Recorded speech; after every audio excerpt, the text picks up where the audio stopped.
We really need to start supporting women early in their career, throughout their career, making flexible working conditions, recognising that they actually have something to contribute, even if it's not full-time or part-time. And women bring such a unique and different view to the world to men. And it's not just about women when we're talking about biases. We all have unconscious biases and we need to question them. Breaking the bias is really important, especially in the scope of Aboriginal health. Acknowledging that bias does impact healthcare, but knowing that once we acknowledge our biases and the biases that we've been taught or learned, in order to break down and to create a better system for everyone is really what's important. So I definitely think that it's a great push to first acknowledge bias and then to make the steps to overcome it. You know, we all carry around our own unconscious bias, and becoming aware of it is the first and often the hardest step. I'm learning a lot, and I think we all are, and having events where we put it on the agenda, as was mentioned tonight, is the first step towards improving things. I think for me personally, breaking the bias is that you don't have to be that typical vision that we have of the nerd in digital health, that introvert, that quiet type that's in digital health, and you can still actually be that extroverted personality and be who you are and totally break the bias to be that person within digital health.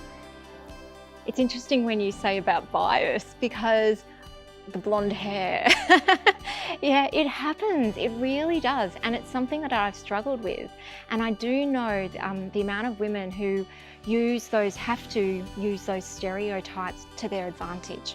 And we shouldn't have to do that. We should accept all people for who they are, see what comes out of their mouth, look at their actions and judge them on that, not on appearances. Women in digital health are breaking the bias by really standing out in what they do and how they represent what digital health means. And for most people, that is about both caring in what we do, but also being technically able, as well as really competent in digital health. And it makes a huge difference in healthcare and our delivery of healthcare services. I would say that breaking the bias from a digital health space, it means leadership. The first thing that comes to mind is leadership, and who is a leader, who is a mentor.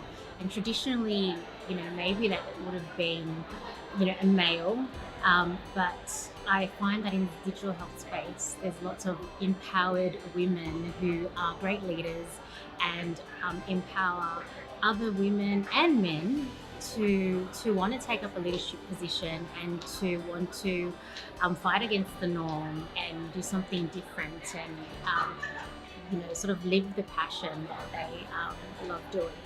And I also feel that to me it would be seeing a leader who's also a mother of 3 or 4 children and still can manage to juggle everything with so much etiquette and poise, and that's so aspiring to people like me, and it definitely, for me, that's breaking the bias, and it's very motivating, and this is the reason why I'm in digital health.